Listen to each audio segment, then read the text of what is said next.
গান তো আসলে একেকজন একেকভাবে গায়।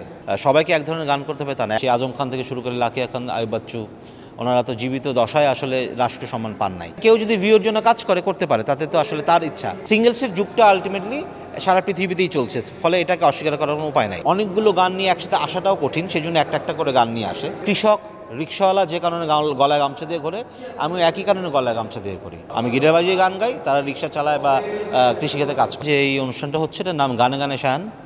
আমাদের প্রিয় ফারজানা ভাই শায়ান আপার একক সঙ্গীত সন্ধ্যা। এই কনসার্টে উনি 2 ঘন্টা গান পরিবেশন করবেন।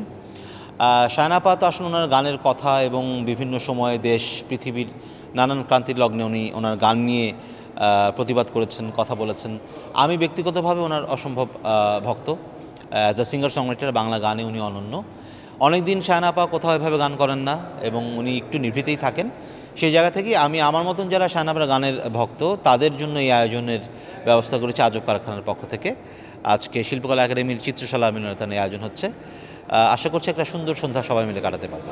গান তো আসলে একেকজন একেকভাবে গায়, তো এটা যার যার বিষয়। সবাই সব ধরনের গান করবেন না, আবার সবার গানে এক ধরনের মানে বক্তব্য আপনি পাবেন না। শায়ান আপা সবসময় এই ধরনের কাজ করেছেন। আমি বা আমার মতন আরও অনেকেই আছেন যারা নানান সময় বিভিন্ন বক্তব্য নিয়ে গান করেছি, সমসাময়িক বিষয় নিয়ে গান করেছি। তো সেই ধারাবাহিকতায় যারা যে ধারায় কাজ করে তারা সেই ধারাতেই কাজ করবে। সবাইকে এক ধরনের গান করতে হবে তা না। একটা ইন্ডাস্ট্রিতে পপ থাকবে, রক থাকবে, ব্লুজ থাকবে, কেউ রোমান্টিক গান করবে, কেউ বিপ্লবী গান করবে। মানে এটা তো যার যার ইচ্ছা, এবং সব কিছু মিলেই তো আসলে ইন্ডাস্ট্রির সৌন্দর্য। এক হচ্ছে, ধরেন আপনি যেটা বলতে চাচ্ছেন, আমাদের দেশে যারা কিংবদন্তি শিল্পী আছেন তারা সরকারিভাবে, রাষ্ট্রীয়ভাবে সম্মানটা হয়তো সবসময় পান না। অনেকে মরণোত্তর পুরস্কার পান, যেমন আমাদের বলতে পারে অনেকে, সেই আজম খান থেকে শুরু করে লাকিয়া খান, আইয়ুব বাচ্চু, ওনারা তো জীবিত দশায় আসলে রাষ্ট্রীয় সম্মান পান নাই। এই জায়গাতে আমাদের উচিত একটু মনোযোগ দেওয়া। সেটা তো আসলে আমাদের শিল্পীদের হাতে নাই, বা আমরা যারা আয়োজক তাদের হাতে নাই। এই বিষয়টা পুরোপুরি নির্ভর করছে রাষ্ট্রীয় যারা দায়িত্বে আছেন তাদের উপর। আমি আশা করি এখন থেকে এই জায়গাটায় তারা খেয়াল রাখবেন, যাতে শিল্পীরা জীবদ্দশায় তাদের প্রাপ্য সম্মান পান। আর অনুষ্ঠানের ক্ষেত্রে যেটা হয়, এই জায়গা থেকে কিন্তু আজব কারখানা নানান ধরনের আয়োজন করছে। আমাদের এখানে কনসার্টের ক্ষেত্রে আমরা খুবই স্টেরিওটাইপ কিছু আয়োজন দেখি, মানে একদমই বাধা ধরা কিছু ব্যান্ডস, কিছু আর্টিস্টের বাইরে অন্য শিল্পীদেরকে নিয়ে অন্য ধরনের আয়োজন করা হয় না। এই ধরনের আয়োজন হওয়া উচিত। আমরা এই মাসে গান এই আয়োজনের আগে আমরা একটা অনুষ্ঠান করেছি গানওয়ালাদের গান, সেখানে 7 জন সিঙ্গল সংরাইটার আমরা পারফর্ম করেছি। আজকে শায়ান আপার শো হচ্ছে। আমরা গত বছর নচিকেতার 30 বছর করেছিলাম ঢাকায়। আমরা বাপ্পা ভাইয়ের 30 ইয়ার্স করেছি। সামনে এরকম কিছু আয়োজন আছে। তো আমার ধারণা আমাদের মতন আরও বেশ কিছু আয়োজক প্রতিষ্ঠান আছেন যারা নতুন নতুন কাজ করছেন।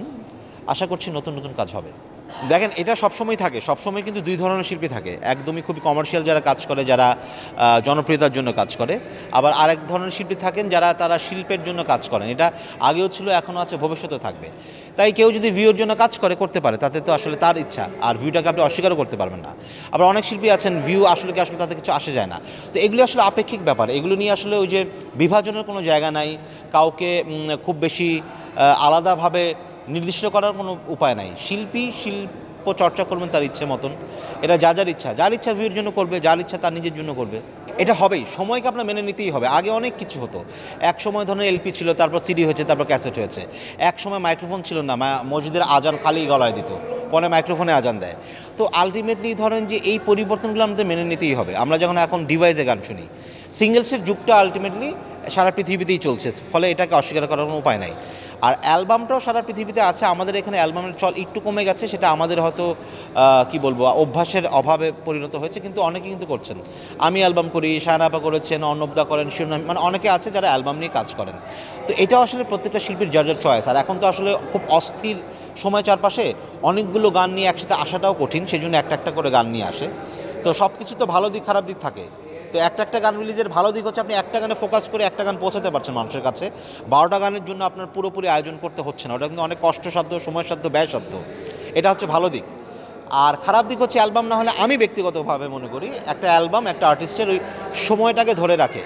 ফলে আমি বিশ্বাস করি, বা আমি চাই একটা অ্যালবাম হোক, কারণ অ্যালবামটা হলে একটা শিল্পীর সেই সময় ওই অ্যালবামের মধ্যে প্রস্ফুটিত হয়। সো এটাও আসলে ব্যক্তিগত পছন্দ যার যার। এবং আমি আসলে কোনো ক্ষেত্রে এইটাই হওয়া উচিত না, এই ধরনের বক্তব্যে বা আমি বিশ্বাস করি না। নানান মতের মানুষ থাকবেন, নানান ধরনের কাজ হবে, এটাই পৃথিবীর নিয়ম। এটা খুব সিম্পল। এটা আমার কি বলবো, আমার অ্যাটারের অংশ, এটা আমার স্টাইল বলতে পারেন, বা আমি যেটা হয়, আমি বান্দরবনে একবার গিয়েছিলাম অনেক আগে 2008 সালে। তখন ওই যেহেতু ওই সারাদিন ঘোরার সময় গামছা পরা শুরু করি, তারপর আমার কাছে এটা খুবই ইউটিলিটি মানে মনে হয়, যেটা থাকলে অনেক সুবিধা। আর আপনি যদি এখন সোজা বাংলা ভাষায় বলতে চান, আমাদের দেশের কৃষক, রিক্সাওয়ালা যে কারণে গলায় গামছা দিয়ে ঘোরে, আমিও একই কারণে গলায় গামছা দিয়ে ঘুরি। আমিও শ্রমজীবী মানুষ, তারাও শ্রমজীবী মানুষ। আমি গিটার বাজিয়ে গান গাই, তারা রিক্সা চালায় বা কৃষিক্ষেত্রে কাজ করে। সো আমাদের এই যে শ্রেণী বৈষম্যের গল্প আছে, যে একটা শ্রেণী একটা কাপড় পরতে পারবে, আরেকটা শ্রেণী সেটা না পরে তার মানে সে উচ্চ শ্রেণীর প্রমাণ করার চেষ্টা করে, ওই কমপ্লেক্স আমার মধ্যে নাই।